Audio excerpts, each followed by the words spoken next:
नमस्कार दोस्तों। आज हम लोग एक नए अधिनियम पे बात करते हैं जो कि पार्लियामेंट से पास हो गया है और प्रेसिडेंट का उस पर एसेंट भी मिल गया है और ऑफिशियल गज़ट में जिसे नोटिफाई कर दिया गया है। तो वही जो ऑफिशियल गज़ट में नोटिफाई जो एक्ट किया गया है, इसी पे हम लोग बात करेंगे कि ये कौन सा अधिनियम है, क्या है। तो ये है डेटा मिनिस्ट्री ऑफ, देखिए, the digital personal data protection act 2023, जिसे हम शॉर्ट में डेटा प्रोटेक्शन एक्ट इस समय कह रहे हैं। इसका पूरा नाम है the digital personal data protection act 2023। इसी पे हम लोग बात करते हैं। तो पहले इसको देख लीजिए, गज़ट जो होता है उसमें क्या क्या दिया रहता है। तो ये भारत सरकार का राजपत्र, जिसे श्वेत पत्र भी कहते हैं, वाइट होने की वजह से एक्स्ट्रा ऑर्डनरी। और ये कैसे पब्लिश किया गया है, तो पब्लिश बाय अथॉरिटी से। कब पब्लिश किया गया है, तो ये दिया है कि नई दिल्ली, शुक्रवार 11 अगस्त 2023 को, श्रवण 20 1957 के बारे में दिया गया है। देखिए, अब आइए ministry of and law and justice, legislative department, Delhi. यहाँ पे देखिए, the following act of parliament receive the ascent of the president on 11 अगस्त। 11 अगस्त 2023 को प्रेसिडेंट का इस पे एसेंट प्राप्त हो गया है। तो इसमें क्या है, इसके बैकग्राउंड में एक साधारण रूप से समझ लेते हैं, इसके बाद इसके लीगल प्रावधान पर और लीगल वाइज चलेंगे। जैसे आज सारे लोग मोबाइल फ़ोन चलाते हैं, डिजिटल पर्सनल डेटा की बात हो रही है यहाँ पे, लेकिन उसमें वैसे डेटा भी शामिल हैं जिन्हें पहले ऑफलाइन मोड यानी कॉपी पे मान लीजिए लिया जा रहा है और उसको बाद में डिजिटाइज किया जा रहा है, उसको भी इसमें शामिल किया गया है। हम लोग आगे देखेंगे इसके डिफिनेशन में। तो जो डिजिटल डेटा था, जैसे हम लोग कोई मोबाइल एप्लीकेशन डाउनलोड करते थे, जैसे कोई शॉपिंग एप्लीकेशन डाउनलोड हम लोग करते थे, तो उसमें बहुत सारा वो कंसेंट मांगता था। हम लोग या तो नेक्स्ट नेक्स्ट या डायरेक्ट एक्सेप्ट कर देते थे। पढ़ते उसमें कुछ नहीं थे और उसमें इतना टर्म्स ऑफ कंडीशन होता था कि हम लोग जो हमारी पर्सनल सूचनाएं थी वो अन्य लोगों के साथ भी शेयर करता था, और भी तरह की सुविधाएं और फैसिलिटी देने वाले एप्लीकेशन को दे देता था हमारा डेटा। अब इसी को संरक्षित करने के लिए, इसी को रेगुलेट करने के लिए इस अधिनियम को बनाया गया है। जैसे आप अक्सर नोटिस किए होंगे कि पेट्रोल पंप पे लोग खड़े होते थे, आप कार से हैं, पेट्रोल डलवाए, आपका नाम, मोबाइल नंबर पूछते थे कि हम आपको लकी ड्रॉ में निकाल करके इनाम देंगे, कुछ लीटर पेट्रोल देंगे, पैसे देंगे। लोग दे भी देते थे अपना डेटा। वहीं लोग बाद में फ्रॉड कॉल कर रहे थे। इस तरह की गतिविधियाँ, इस तरह से डेटा को कलेक्ट करके यूज किया जा रहा था। उन सबको अब रोका जाएगा। रोकथाम की व्यवस्था इस अधिनियम के माध्यम से करने का प्रयास किया गया है। ये तो मैंने एक साधारण स्तर का उदाहरण दिया। डेटा के लिए हम भारतीय पहले से ही लापरवाह रहे हैं। कभी भी कहीं भी अपना मोबाइल नंबर, नाम, कुछ भी, जो भी सूचनाएं दी जा रही थी दे दे रहे थे, और उसका एक वैल्यू था कि फ़ोन नंबर के साथ नाम होगा तो इतना रुपए का एक व्यक्ति का डेटा हो रहा था। इसी को लोग यूज़ कर रहे थे और ये एक बहुत बड़ा मार्केट था। भारत सरकार पिछले कई सालों से इसको लेके चिंतित थी, इसको रोकथाम के लिए उपाय कर रही थी। इसी के कड़ी में जब हमारे लॉ मिनिस्टर रविशंकर प्रसाद जी थे, उन्होंने इसको आगे बढ़ाया और अभी के लॉ मिनिस्टर और जो भी पार्लियामेंटेरियन है, पार्लियामेंट ने इस एक्ट को पास कर दिया है। अब हम लोग आते हैं इसके जनरल प्रावधान पे। यदि कोई भी व्यक्ति किसी भी रूप से ग्रसित होगा, यानी वो प्रभावित होगा, तो वो इस अधिनियम के माध्यम से एक बोर्ड होगा, उस बोर्ड में ऑनलाइन मोड में अपना कंप्लेन कर देगा। वो कंप्लेन को सुनेंगे और फैसला अपना जो भी होगा देंगे, निर्णय। यदि उस निर्णय से कोई भी व्यक्ति प्रभावित होता है तो वो अपील फाइल कर देगा। अपील फाइल कहाँ करेगा, तो जो टेलीकॉम रेगुलेटरी का ट्रिब्यूनल था, ट्राई ट्रिब्यूनल जो था, उसमें उस ट्रिब्यूनल को ये अधिकार दिया गया है अपील सुनने के लिए, और वो अपना फैसला देगा। एक बात इस पे ध्यान देंगे कि इस अधिनियम के लिए यदि कोई भी व्यक्ति, संस्थान प्रभावित होता है तो वो सिविल कोर्ट में नहीं जाएगा, क्योंकि सिविल कोर्ट के पास इसका ज्यूरिडिक्शन नहीं है। अब हम इस अधिनियम के कुछ क्लॉज जो महत्वपूर्ण हैं उन पे बात करते हैं। इसमें टोटल 44 सेक्शन दिए गए हैं और एक शेड्यूल दिया हुआ है। तो हम लोग इस पे बात करते हैं कुछ पॉइंट को।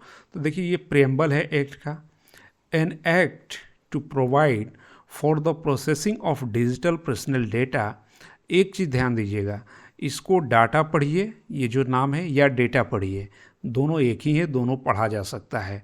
और इंग्लिश में डेटा का यूज़ इसलिए होता है, प्लूरल नाउन के रूप में होता है।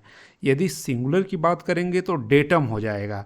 तो ये एक्ट के नाम में डेटा यानी प्लूरल के लिए यूज किया गया है और मैं इसको डेटा पढ़ रहा हूँ, आप इसे चाहें तो डाटा भी पढ़ सकते हैं, दोनों सेम है, कोई दिक्कत नहीं है इंग्लिश के लिए। तो आगे हम पढ़ते हैं, प्रेम्बल को पढ़ते हैं। An act to provide for the processing of digital personal data in a manner that recognize both the right of individuals to protect their personal data and the need to process such personal data for lawful purposes। अब एक चीज़ ध्यान दीजिए कि unauthorized use के लिए तो रोकेगा, लेकिन जो लॉफुल पर्पस के लिए डेटा होगा उसे रोकन नहीं है, उस पर रोक नहीं है।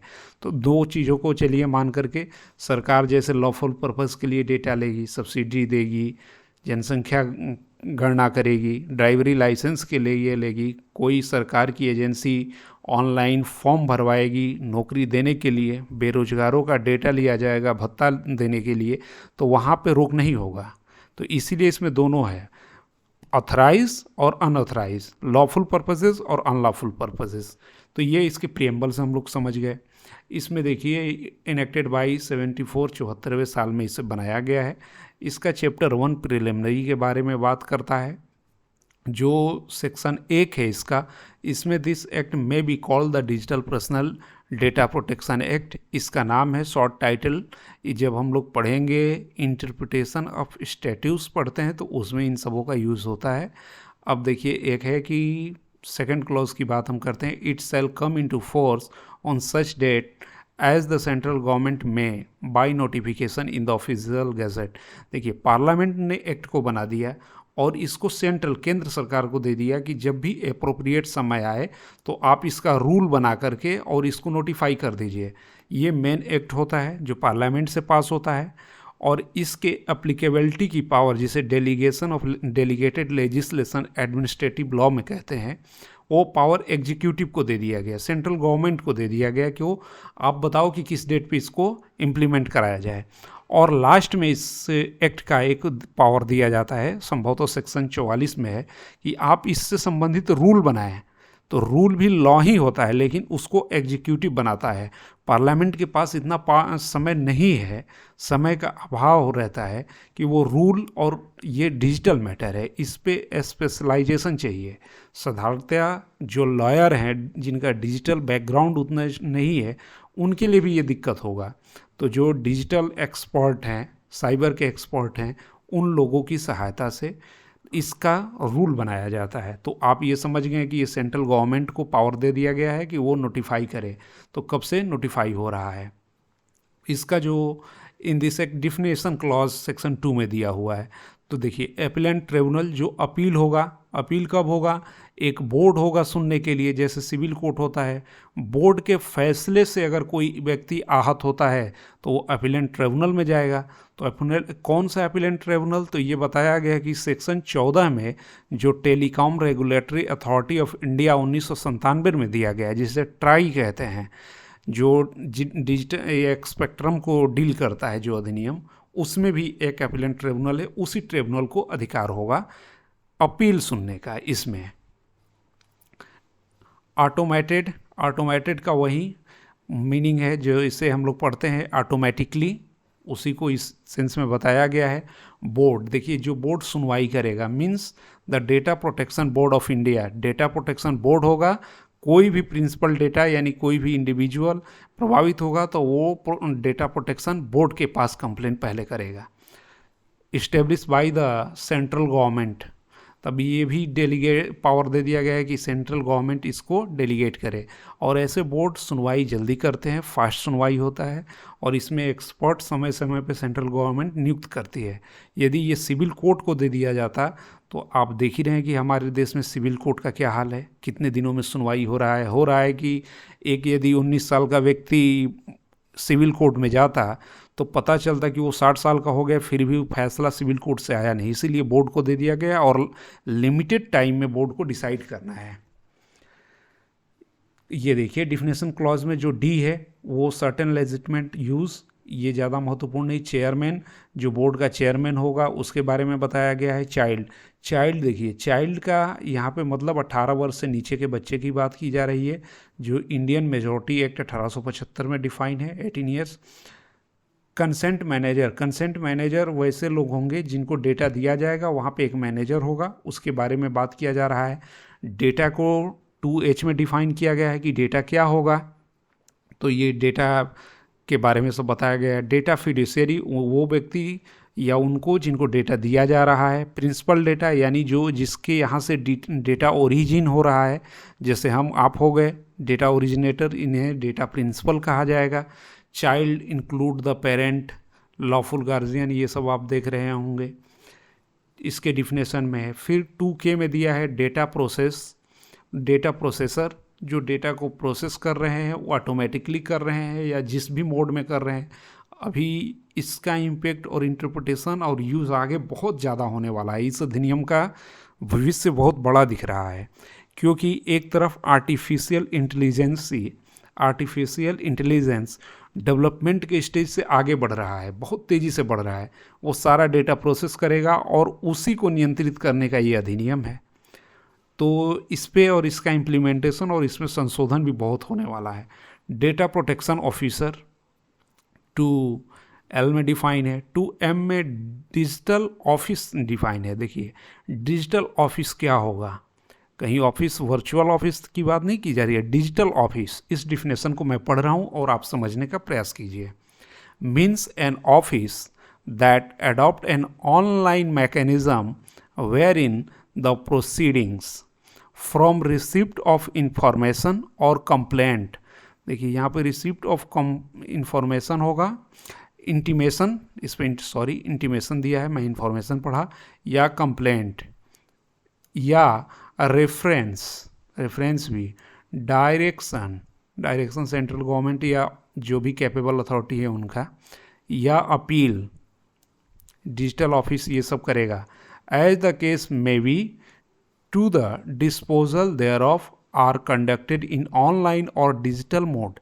देखिए मैंने पहले ही कहा कि ऑनलाइन मोड में होगा, डिजिटल मोड में होगा। कहा इन द सेंस अधिनियम में पहले मैं पढ़ लिया था, कुछ समझ लिया था, तब मैंने कहा, अपने मन से नहीं कहा था कि ये ऑनलाइन मोड में कंप्लेन लेगा या रेफरेंस लेगा, डायरेक्शन सेंट्रल गवर्नमेंट या अप्रोप्रिएट अथॉरिटी का लेगा, अपील लेगा, लेकिन ऑनलाइन या डिजिटल मोड में ही लेगा, डिजिटल ऑफिस।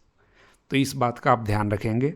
फिर 2N देखिए, डिजिटल पर्सनल डेटा की बात की जा रही है। मीन्स पर्सनल डेटा इन डिजिटल फॉर्म। डेटा दो तरह के हो सकता है, डिजिटल फॉर्म में हो सकता है और ऑफलाइन मोड में भी हो सकता है। गेन को ध्यान रखिए। अभी तक जैसे हम लोग गेन को मॉनेटरी गेन के रूप में जानते थे, जो स्टूडेंट इनकम टैक्स पढ़े उसमें कैपिटल गेन देख रहे थे, लेकिन यहाँ पे डेटा से गेन कैसा हो रहा है उसको देखें और समझने का प्रयास करें। अगेन इन प्रॉपर्टी, गेन कैसा, इन प्रॉपर्टी में या सप्लाई ऑफ सर्विस में, वेदर टेम्पररी और परमानेंट, ये हो गया। एन ऑफ दूसरा इसका क्लॉज है गेन का, डिफिनेशन क्लॉज में पढ़ रहा हूँ 2O, इसका दूसरा कह रहा है an opportunity to earn remuneration या ग्रेटर रेमुनरेशन और to gain a financial advantage otherwise than by way of legitimate remuneration. इसी को लॉस मीन्स सेम उल्टा इसको बताया गया है। गेन और लॉस में ज़्यादा का अंतर कुछ है नहीं। इसके बाद हम लोग आगे बढ़ते हैं। मेंबर 2Q में डिफाइन किया गया है नोटिफिकेशन। पर्सन का डिफिनेशन देखिए, 2S में जो पर्सन का डिफिनेशन दिया गया है उसको हम लोग देखते हैं। ये बहुत ही महत्वपूर्ण है। पर्सन में कौन कौन से शामिल हैं, तो पर्सन में शामिल हैं an individual, HUF, Hindu undivided family person का डिफिनेशन बहुत स्ट्रांग है यहाँ पे। कंपनी है, फर्म है, पार्टनरशिप फर्म जैसे, an association of person, body of individual weather incorporated और नॉट, स्टेट, जो स्टेट का डिफिनेशन कॉन्स्टिट्यूशन के आर्टिकल 12 में दिया हुआ है वही स्टेट की बात यहाँ पे की जा रही है, जिसमें central government, state government, local authority and other authority की बात की गई है। आप सभी लोग अदर अथॉरिटी का डिफिनेशन जानते होंगे कि वो कितना व्यापक हो गया है। और इसमें जो 7 क्लॉज है, every artificial juristic person, artificial की बात हो रही है, not falling within any of the proceeding sub clause. इसके बाद ये personal data means any data about an individual who is identifiable by or in relation to such data. Personal data क्या है? जिससे एक इंडिविजुअल को identify किया जा सकता है, जैसे मेरा नाम, mobile number, date of birth, यही तो पर्सनल डेटा होता है। Personal data breach, personal data breach कब होगा? Means by unauthorised processing of personal data, जब आपके पास ऑथराइजेशन है नहीं और हमारे पर्सनल डेटा को आप प्रोसेस कर रहे हैं तो वो ब्रीच की कैटेगरी में आ जाएगा। प्रोसेसिंग 2x में दिया हुआ है। देखिए एक यहाँ पे नया चीज़ है she in relation to an individual include the reference to such individual irrespective of gender. जैसे पहले अधिनियम में हम लोग ही में ही समाहित सी को पढ़ते थे, लेकिन अब इस अधिनियम में सी यूज है जिसमें ही और जो भी पर्सन की बात की गई है उसे हम लोग पढ़ेंगे। ये एक न्यू प्रकार का प्रयोग है इस अधिनियम में, ये कह सकते हैं। अब हम लोग आ जाते हैं जेड पे। 2Z, देखिए डिफिनेशन 26 क्लॉज है इसमें। ए बी, अगर अल्फ़ाबेट से चलेंगे तो 26 AB A to Z पे आ जाएगा। तो ZA स्पेसिफाइड पर्पस। अब ZV में स्टेट है, स्टेट मीन्स आर्टिकल 12 जो ऊपर मैंने बता चुका हूँ आपको। Subject to provision of this act it's shall. अब देखिए सब्जेक्ट, इसमें 3 सेक्शन नंबर क्या कह रहा है? Application of this act, applicability की बात कर रहा है। Apply to the processing of digital personal data within the territory of India where the personal data is collected. ये अधिनियम इंडिया में अप्लाई होगा, वहाँ अप्लाई होगा जहाँ पर्सनल डेटा कलेक्ट किए जाते हैं। तो नीचे क्या कह रहा है क्लॉजे में? इन डिजिटल फॉर्म में कलेक्ट किया जा रहा है या फिर नॉन डिजिटल फॉर्म में कलेक्ट किया जा रहा है एंड उसको सब्सिक्वेंट बाद में डिजिटल किया जाएगा। ये दोनों जगह पे अप्लाई होगा। एंड क्लॉज इसके जो सेक्शन 3 का बी है उसमें कह रहा है also apply to processing of digital personal data outside the territory of India if such processing is in connection with any activity related to offering of goods or service to data principal within the territory of India. जैसे कोई website, application, service provider outside India है और वो भारत के लोगों से संबंधित data को प्रोसेस कर रहा है, वहाँ भी ये अधिनियम अप्लाई हो जाएगा। अब कह रहा है कि नॉट अप्लाई। सेक्शन 3 में ही 2 चीज़ बता रहा है कि एक तो किस पे अप्लाई होगा, तो इंडिया में जो डिजिटल डेटा है उस पर, या डिजिटल डेटा नहीं रख रहा है उसको बाद में डिजिटल करेगा उस पर, या कोई व्यक्ति जो विदेश में है और भारतीय लोगों का डेटा प्रोसेस करता है उस पर अप्लाई होगा। और किस पे अप्लाई नहीं होगा सेक्शन 3 में ही बताता है। Personal data proceed bye an individual for any personal और डोमेस्टिक पर्पसेस। इसको पर्सनल और डोमेस्टिक पर्पस के लिए कोई डेटा रख रहा है तो उसमें यूज़ नहीं होगा। जैसे कोई डोमेस्टिक में रख सकता है अपने से संबंधित व्यक्तियों का नंबर, मोबाइल नंबर, काम ऐसे करने वाले। Personal data that is made or cause to be made publicly available. जब पब्लिकली अवेलेबल डेटा है तो उसमें क्या ये अप्लाई होगा? The data principal to whom such personal data is relate या any other person who is under the an obligation under any law for the time being in force in India to make such personal data publicly available। जैसे आप website से office के website में जाते हैं, district के website में जाएंगे, डिस्ट्रिक्ट मजिस्ट्रेट साहब का नाम आएगा, नंबर आएगा, डेट आएगा। वैसे ही यदि आप कोर्ट के वेबसाइट पे जाते हैं तो जज का पर्सनल डेटा आ जाता है, उनका नाम आ जाता है, नंबर तो नहीं रहता है लेकिन वो किस सिटी से बिलोंग करते हैं वो आ जाता है, क्या क्या एजुकेशन लिए हैं, ये सब पर्सनल डेटा का ही भाग है। तो वो जो लॉ बना करके पब्लिक किया जा रहा है उसमें ये अप्लाई नहीं होगा, उसको कोई ब्रीच नहीं मानेगा। जैसे एक एग्जांपल दिया है, एक्स एन इंडिविजुअल, एक्स जो है एक इंडिविजुअल है, वाइल ब्लॉगिंग हर व्यूज़, वो अपना ब्लॉगिंग में व्यू दे रहा है और इसके बाद वो अपना डेटा और पर्सनल इन्फॉर्मेशन दे रहा है सोशल मीडिया पे, तो वो बाद में कंप्लेन नहीं करेगा इस अधिनियम के अंतर्गत कि मेरा ब्रीच हो रहा है। अब हम लोग चैप्टर 2 में आते हैं। थोड़ा मैं फास्ट करने की कोशिश कर रहा हूँ कि वीडियो लंबा ना हो। यदि आप कोई नए सुन रहे हैं तो मेरे चैनल को सब्सक्राइब भी कर लें यदि इन्फॉर्मेशन अच्छा लग रहा है तो।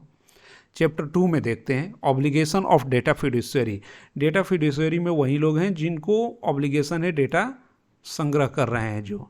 तो ground for processing of personal data, इसमें ज़्यादा कुछ नहीं है, ये टेक्निकल टर्म है। नोटिस है, नोटिस देगा डेटा प्रिंसिपल को जिसका डेटा प्रिंसिपल है।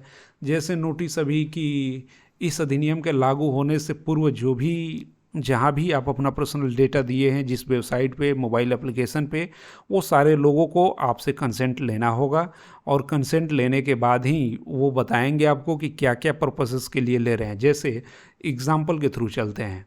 An individual open a bank account, कोई व्यक्ति अपना बैंक अकाउंट ओपन करता है यूजिंग द मोबाइल ऐप या वेबसाइट, कोई मोबाइल ऐप या वेबसाइट को यूज़ करता है ऑफ वाई, जैसे कोई सर्विस प्रोवाइडर हैं उनका वाई कह रहा है कि उनका यूज कर रहा है। A bank to complete the KYC, know your customer, जिससे KYC हम लोग कहते हैं उसी को नो योर कस्टमर होता है full form. Requested under the law opening of a bank account, X option for processing of personal data by Y in a live video based customer identification process. यदि live KYC हो रहा है या video based हो रहा है कि video call में आइडेंटिफाई किया जा रहा है अपने कस्टमर को बैंक के द्वारा, तो यहाँ पे वाई के लिए क्या है, वाई सेल ए कंपनी और proceed the request of the personal data with notice to X describing the personal data and the purpose of its processing. अब देखिए जैसे उसने वाई कोई सर्विस प्रोवाइडर एप्लीकेशन को दिया है अपना डेटा KYC करवा रहा है, तो वाई को बताना होगा कि वो डेटा को किस रूप में यूज़ करेगा। यही इसमें नोटिस के बारे में बताया गया है। नोटिस में बहुत कुछ विस्तृत कर दिया गया है, इसमें लोगों को बचने का थोड़ा गुंजाइश ज़्यादा नहीं छोड़ा गया है। अब इसी के क्लॉज बी में आते हैं। नोटिस जो सेक्शन 6 में दिया हुआ था उसके क्लॉज बी की बात हम कर रहे हैं। The data fiduciary may continue to process the personal data until and unless the data principal withdraw her consent. आप यदि किसी को डेटा दे दिए हैं, डेटा फिड्यूसरी यानी किसी वेबसाइट डेवलपर इन सबों को दे दिए हैं, तो वो प्रोसीड तब तक आपका डेटा करेगा जब तक आप अपने कंसेंट को वापस नहीं ले लेते, अपनी सहमति वापस नहीं ले लेते हैं। जैसे X an individual gave her consent to process of her personal data of an online shopping app. Online shopping app को आपने अपना पर्सनल डेटा दिया है सामान की डिलीवरी करने के लिए कि आप हमको यहाँ पे सामान दीजिए। तो जैसे पहले क्या था कि आप वेबसाइट उनका डाउनलोड करते थे तो वो तुरंत बोलते थे लॉगिन करिए, लॉगिन के बाद अपना डिटेल दीजिए, सारा जो भी डिटेल्स था, इसके बाद बैंक अकाउंट दीजिए, ये सब लेने लगते थे। तो इसी में ये कह रहा है कि पर्पस क्या है उसका संग्रह करने का। पर्पस ये है कि मैं कुछ वेबसाइट से खरीदूं तो वो सामान हमें डिलीवर करे। यदि हम नहीं खरीद रहे हैं तो सामान नहीं डिलीवर हमारे एड्रेस पे होगा, सामान नहीं आएगा। तो उसी पे कहा जा रहा है कि खरीद के अगर आप डेटा दिए, अपना सामान खरीदे और विड्रॉ कर लिए अपना उससे कंसेंट, तो ये नहीं कह सकता कि जो सामान खरीदे हैं वो आपको नहीं देंगे, वो सामान आपको देगा, आगे के प्रोसीडिंग के लिए अपना सर्विस रोक सकता है। ये इसमें बताया गया है। फिर एक क्या इसमें क्लॉज 3 है, the data fiduciary give the data principal the option or to access the content of the notice refer to in sub clause 1 2 in English. जो नोटिस होगा ना, पहले इंग्लिश में देता था, इतना बड़ा बड़ा देता था, ज़्यादातर लोग पढ़ने का जहमत भी नहीं उठाते थे और पढ़ना भी कठिन लगता था, जैसे हम लोग थोड़ा कम इंग्लिश जानने वाले लोगों के लिए। और जो इंग्लिश जानते होंगे लोग पढ़ते होंगे कि नहीं, सीधा एक्सेप्ट नेक्स्ट करते चले जाते थे। अब क्या हो गया कि उनको वो नोटिस इंग्लिश में या उन सारी लैंग्वेज में जो शेड्यूल लैंग्वेज हैं कॉन्स्टिट्यूशन के 8वें शेड्यूल में, जो लैंग्वेज 24 लैंग्वेज हैं उनमें देना होगा। ये एक बहुत ही बढ़िया चीज़ है। सेक्शन 5 में ये था सब फिड्यूसरी पे ऑब्लिगेशन। कंसेंट की बात इसमें सेक्शन 6 में की गई है। कंसेंट देखते हैं। The consent given by the data principal shall be free, specific, informed, unconditional and unambiguous with a clear affirmative action and shall signify an agreement to the processing of her personal data for the specified purpose and be limited to such personal data as is necessary for such specific purposes. इसमें consent के बारे में बहुत विस्तृत दिया हुआ है। तो ये कंसेंट जो है, X an individual downloaded why a telemedicine app. जैसे एक्स एक इंडिविजुअल है, इसके इलस्ट्रेशन के थ्रू ही चलते हैं, क्लॉज वाइज भी पढ़ रहे हैं लेकिन एग्जाम्पल से थोड़ा तेज़ी से समझ में आ जाएगा। उसी को हम लोग देखते हुए चलते हैं कि इसमें क्या बनाया गया है। एक्स एक इंडिविजुअल हैं, डाउनलोड कर रहे हैं टेलीमेडिसिन एप्लीकेशन को अपने मोबाइल फ़ोन में, और वाई जो डेवलपर हैं उस ऐप के requested to consent the X for the processing of her personal data for making available telemedicine services या accessing her mobile phone content list. हाँ, जैसे आप कोई एप्लीकेशन डाउनलोड करते थे तो कहता था कि मैं एक्सेस करूँगा आपका कंटेंट लिस्ट कौन कौन है, वो सारा हमारा कंटेंट लिस्ट दिखता था। वो कहता था कि मैं आपको फ़ोटो जितना भी है उसको एक्सेस करूँगा, मांगता था फ़ोटो का कंसेंट, वो भी हम लोग दे रहे थे। तो यहाँ पे क्या कह रहा है, and X signify her consent to both, और एक्स जो व्यक्ति टेलीमेडिसिन एप्लीकेशन डाउनलोड किया है वो दो कंसेंट दे रहा है। एक कि आप हमारा रिक्वेस्ट ये ले लो और हमारा कंटेंट लिस्ट भी देख लो। Since phone content list is not necessary for making available telemedicine services. अब बताइए कि टेली मेडिसिन सर्विस के लिए उस व्यक्ति का कंटेंट लिस्ट देखना क्या ज़रूरी है, लेकिन लोग पहले ले रहे थे। यहाँ पे her consent shall be limited to the processing of her personal data for making available telemedicine services. अब वहाँ पे ये नहीं चलेगा कि आप उसका सारा कुछ देख लीजिए फ़ोन में जो कुछ है। आप जिस पर्पज़ के लिए डेवलप किए हैं अपना मोबाइल ऐप, उसी पर्पज़ तक सीमित रहिए। कंसेंट में ये एक क्लॉज है, any part of consent refer इसका 2 है। फिर इसमें देखिए जो कंसेंट का ही दूसरा क्लास है, उसका एग्जाम्पल देख के हम लोग समझने का प्रयास करते हैं कि कंसेंट में और क्या हो रहा है। X an individual buy an insurance policy using the mobile app or website.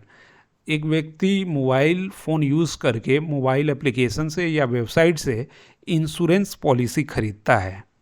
C give to Y her consent for, और वो कंसेंट किस बात के लिए देता है मोबाइल एप्लीकेशन या वेबसाइट को, the processing of personal data by Y for the purpose of issuing the policy and waving her right to file a complaint to the data protection. ये लोग चालाक होते हैं डेवलपर और वेबसाइट वाले। मान लीजिए उसमें ले लिया कंसेंट का एक और क्लास दे रहा है कि हम इंश्योरेंस पॉलिसी वाले हैं और कोई विवाद होगा तो आप डेटा प्रोटेक्शन के यहाँ नहीं जाएंगे। आपने उसे एक्सेप्ट कर लिया, क्योंकि एक्सेप्ट नहीं करेंगे तो वो सर्विस आपको प्रोवाइड नहीं करेगा। इसको स्टैंडर्ड फॉर्म ऑफ कॉन्ट्रैक्ट कहते हैं। तो वैसे फॉर्म में वो ये क्लास नहीं आप पे थोप देगा कि आप इसके बोर्ड के सामने नहीं जा सकते हैं। उस तरह के अगर बना रहा है कोई भी टर्म्स तो शैल बी इनवैलिड, वो हमेशा इनवैलिड ही होगा।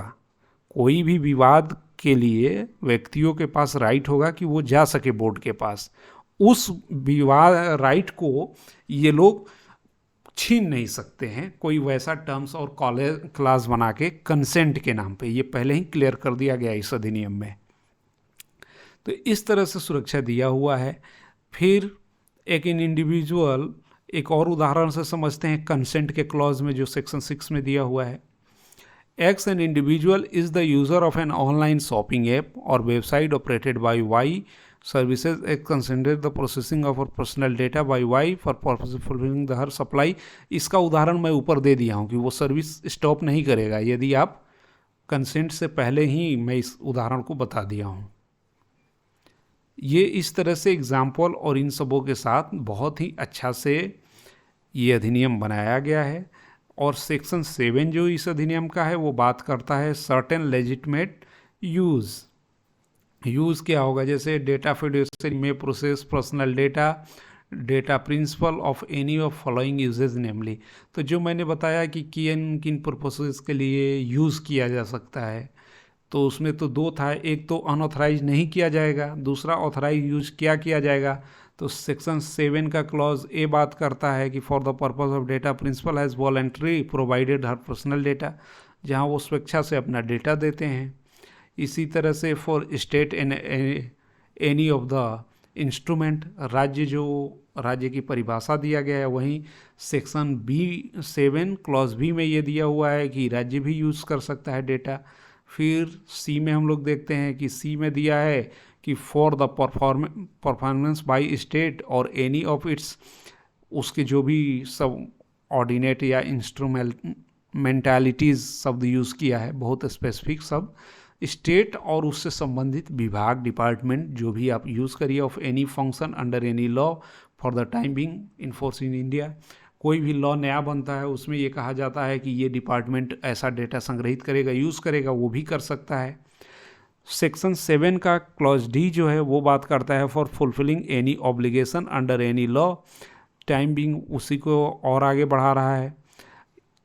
जो ई है वो कह रहा है कि for compliance with any judgment और डिक्री, जजमेंट और डिक्री कोर्ट का होगा, उसके कंप्लायंस में भी डेटा यूज़ किया जाएगा, कोई उसको नहीं रोकेगा।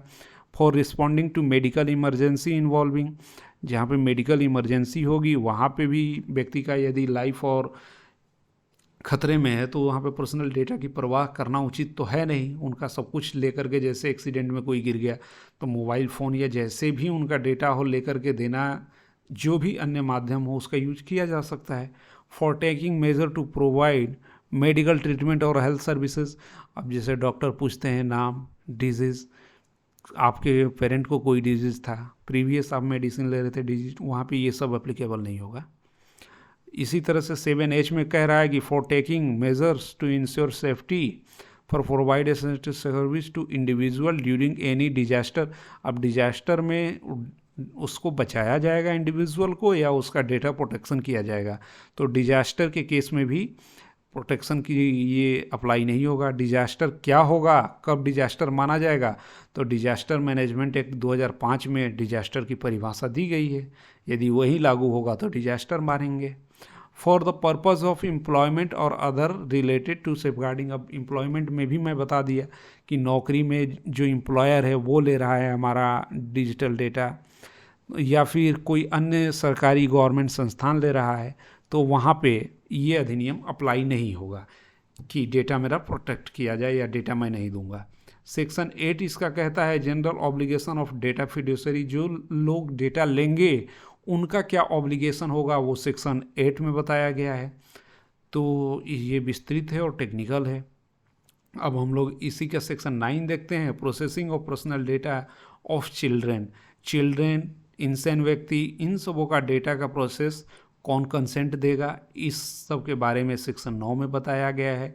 Additional obligation of significant data fiduciary पे एडिशनल ऑब्लिगेशन की बात सेक्शन 10 में की गई है। सेंट्रल गवर्नमेंट उसको अलग अलग नोटिफाई करके रूल बना के डायरेक्शन देता रहेगा। इसके बाद से हम लोग सेक्शन, इसका चैप्टर 3 जो है वो right and duties of data principal की बात करता है।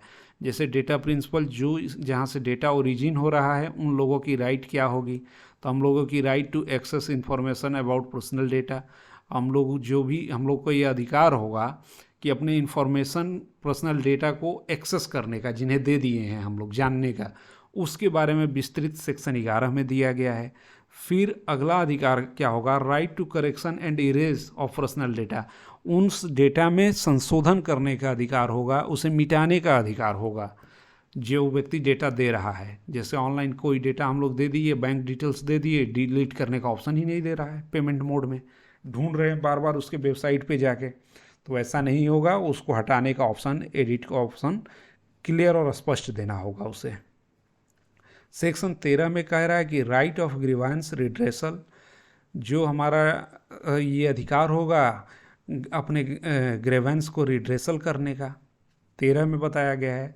और सेक्शन 14 में राइट टू नॉमिनी है कि हम नॉमिनी नॉमिनेट कर सकते हैं कि हमारे मृत्यु या इनकेपेबल हो जाने के बाद वो हमारे डेटा उस अकाउंट, जैसे सोशल मीडिया पे बन रहे हैं उनको ऑपरेट करे, या फिर कहीं अदर एप्लीकेशन पे आप अपना बनाए हुए अकाउंट उसको ऑपरेट करें।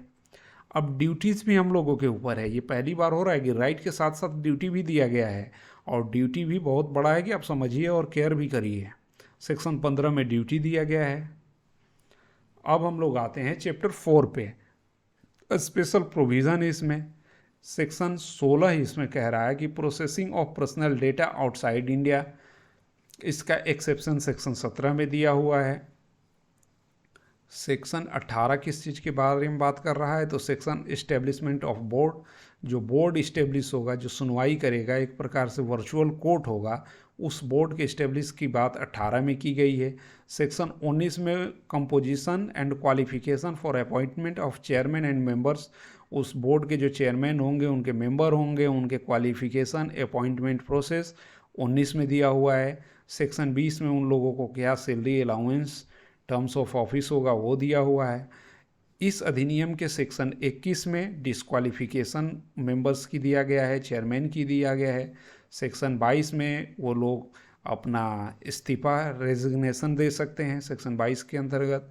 सेक्शन 23 में प्रोसीडिंग ऑफ बोर्ड, बोर्ड की प्रोसीडिंग कैसे होगी, तो इसकी विस्तृत विवरण जब इस पे रूल बना देगी सेंट्रल गवर्नमेंट, तब हम लोगों को प्राप्त होगी। इसी के अनुरूप बनाया जाएगा रूल। सेक्शन 24 इस अधिनियम का बताता है office of employees of board, office के बारे में बताता है। The board may with the previous approval of the central government appoint such officers and employees at, office के जो एम्प्लॉयज़ हैं उनके अपॉइंटमेंट बोर्ड करेगा। Member of office to be public servant, जो इस बोर्ड के मेंबर होंगे वो पब्लिक सर्वेंट होंगे। एक चीज़ इसमें आप नोट करिए, the chairman member office of personal board shall be deemed where acting in pursuant act, जो आईपीसी में सेक्शन 21 पहले डील कर रहा था पब्लिक सर्वेंट को, जो अब बदल गया है, न्याय संहिता बन गया है, उसके सेक्शन में चला जाएगा ये। तो ये बाद में अमेंडमेंट होगा जब वो पूरा अधिनियम न्याय संहिता बन जाएगा तब। सेक्शन 26 पावर ऑफ चेयरमैन की बात करता है इस अधिनियम का। 27 में power and function of board, board क्या फंक्शन करेगा, उस बोर्ड के पास पावर क्या होंगे, बहुत बड़ा पावर दिया गया है, फंक्शन भी व्यापक है। सेक्शन 28 में procedure to be follow by board, कौन सा प्रोसीजर फॉलो किया जाएगा बोर्ड के द्वारा, तो इसको शॉर्ट में जानते हैं। The board shall function as an independent body, independent body होगा, and shall as far practicable function as a digital office, digital office में करेगा जितना जल्द कर ले। With the receipt of complaint, complaint receipt करेगा ऑफिस में, जो पहले हम लोग पढ़ चुके हैं डिजिटल ऑफिस में। Allocation, hearing and pronouncement of decision, सारा ऑनलाइन करिए भाई, फास्ट होगा। हम लोग भी चाह रहे हैं मोबाइल कोर्ट हो, वर्चुअल कोर्ट हो। Decision in respect of the same being digital by design and adopt such techno legal measures as may be prescribed, पूरा डिजिटाइज उसको किया जाएगा। अभी लिबरल है कि हो सकता है कुछ महीने चल सके ऑफलाइन मोड में भी। 28 में ये सब बोर्ड के बारे में बताया गया है। सेक्शन 29 में बताया गया बोर्ड पे और भी है कि जैसे for the purpose of discharging of function under this act the board shall have the same power as vested in civil code, civil code जैसा पावर इस बोर्ड के पास होगा। और वो summon and enforcing the attendance of any personal examination, her oath, ये सब कुछ करेगा। Receiving evidence on affidavit, requiring the discovery and production of document, जो सिविल कोड कर सकता है वहीं बोर्ड करेगा। इसीलिए अब देखिए चैप्टर 7 जो है अपील की बात करता है, तो जो ये बोर्ड के निर्णय से जो भी व्यक्ति एग्रीव्ड हो, ग्रेवांस झेल रहा होगा, वो इसमें अपील करेगा अपीलेंट ट्रिब्यूनल में। सेक्शन 29 में इसके बारे में बताया गया है। सेक्शन 30 में order passed by appellate tribunal to be executed as a decree, appellate tribunal जो ऑर्डर पास करेगा उसके एग्जीक्यूशन की बात सेक्शन 30 में की गई है। सेक्शन 31 बात करता है एडीआर की, अल्टरनेटिव डिस्प्यूट रिजोल्यूशन की। ट्रिब्यूनल रेफर कर सकता है कि आप जाइए इसको मीडिएशन के माध्यम से अपना सॉल्व कर लीजिए। वॉलंटरी अंडरटेकिंग की बात सेक्शन 32 करता है। सेक्शन 33 चैप्टर 8 में आइए पेनाल्टी एंड एडजुडिकेशन की बात की जाती है। 33 में पेनाल्टी की बात की गई है, पेनाल्टी भी बहुत बढ़िया है इसमें। सेक्शन 34 पेनाल्टी का मॉनेटरी में मनी में दिया है कि नहीं, कितना हो सकता है। The board determine the conclusion of inquiry that breach of the provision of this act rule made under significant में after giving the person an opportunity of being heard. Natural justice है कि सबको सुना जाएगा, तो जिसके खिलाफ होगा कार्यवाही उसको भी सुना जाएगा। Impose such monetary penalty specified in the schedule, इसके एक शेड्यूल में दिया हुआ है जितना अमाउंट उतना पेनल्टी किया जाएगा। तो हम लोग शेड्यूल तक पहुंचने वाले हैं, शेड्यूल भी देख लेंगे कि कितना हैवी पेनल्टी इसमें है। अब सेक्शन 34 में क्या बताया गया है, crediting sum realised by way of penalty to consolidated fund of India. जो कंसोलिडेटेड फंड ऑफ इंडिया में जाएगा हैवी अमाउंट, यदि कोई डेटा ब्रीच कर रहा है बहुत बड़ा, तो 500 करोड़ रुपए 400 करोड़ रुपए का फाइन हो रहा है, तो वो कहाँ जाएगा, तो कंसोलिडेटेड फंड ऑफ इंडिया के फंड में जाएगा। जैसे गूगल पे फाइन हुआ था, अमेज़ॉन पे नहीं, अमेज़ॉन पे नहीं हुआ है, गूगल पे ही शायद ब्रीच ऑफ डेटा के लिए कुछ आया था हाल फिलहाल में। एनीवे, मिसलेनियस प्रोविज़न जो लास्ट चैप्टर है इसमें बताया गया सेक्शन 35 में, protection action taken in good faith, action good faith में टेकन होगा। सेक्शन 36 में सेंट्रल गवर्नमेंट को है inform power to call for information. Central government information अब मांग सकती है, जैसे पहले ट्विटर मना कर दे रहा था भारत सरकार, उन सबों का विवाद चल रहा था, तो इसमें क्या दिया हुआ है सेक्शन 36 में, हम लोग पढ़ लेते हैं इसको। The central government may for the purpose of this act require the board and the any data fiduciary or intermediary to furnish such information as it may be call for.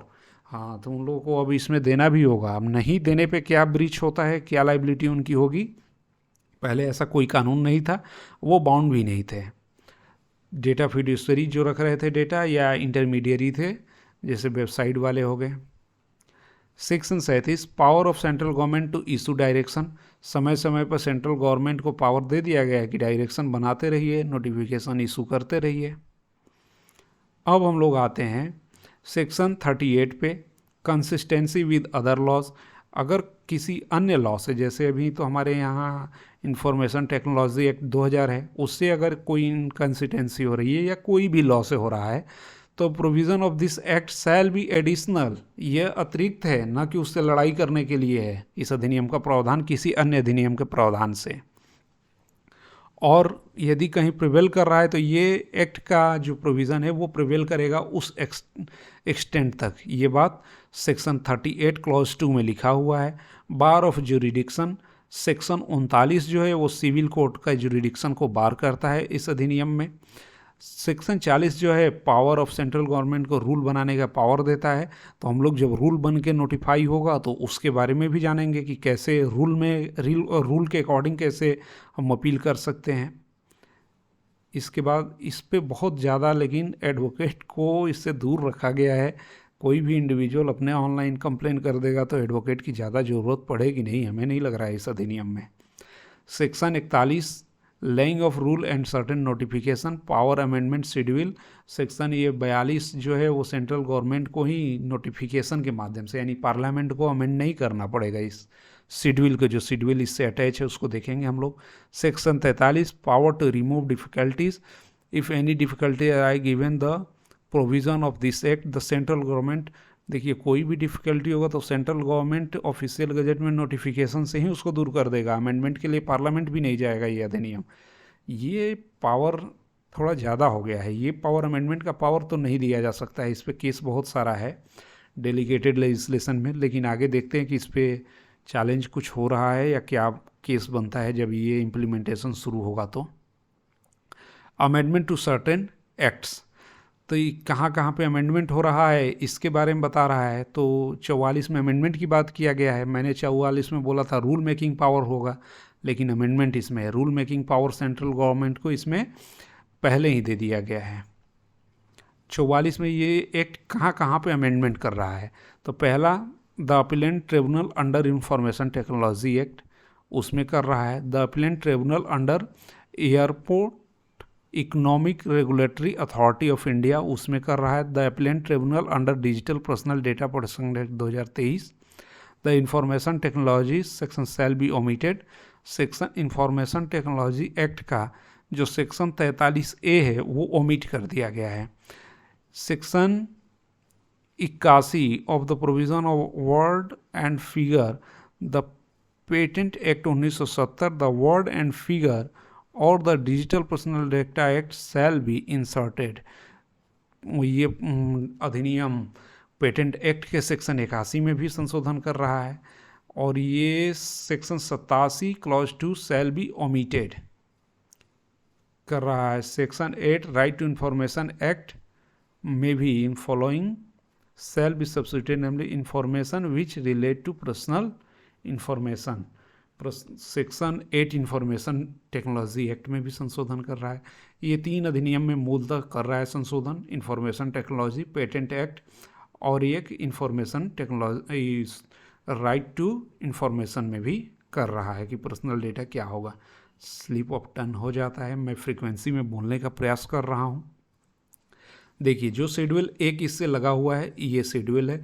The schedule के बारे में ये दिया हुआ है कि breach in observing the obligation of data fiduciary to take reasonable security safeguard section 8 में करेगा तो may be extend to 250 crore rupees.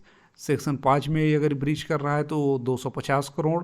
Section 6 में कर रहा है तो may extend to 200 crore rupees. Section 9 में कर रहा है may extend to 100 crore rupees, 100 crore rupees की बात कर रहा है। May extend 150 150 crore. बहुत हैवी फाइन है। ये शेड्यूल 1 में दिया हुआ है सारे एक्ट में जहाँ भी कर रहा है ब्रीच। जेल वगैरह का टर्म नहीं पनिश से लायबल किया गया है, सिर्फ और सिर्फ फाइन से किया गया है। ठीक है, ये भी जेल में 1 महीना भेजने से बेहतर है कि कुछ करोड़ों रुपए ही वसूल करे भारत सरकार। ये हो गया, ये अधिनियम को मैंने बताने का प्रयास किया। उम्मीद है आपको ये इन्फॉर्मेशन अच्छी लगी होगी और यदि आप इसको और विस्तृत चाहते हैं क्लास के रूप में तो उस पर भी वीडियो मैं बना दूंगा यदि आप कमेंट करेंगे। और आप लोगों को यदि अच्छा लगा हो इन्फॉर्मेशन या कोई सुझाव हो तो ज़रूर दें और साथ में चैनल को मेरे सब्सक्राइब कर लें, किसी और ज़रूरत वाले लोग को शेयर भी कर दें। Thank you very much. इसी तरह के इन्फॉर्मेशन देता रहूँ।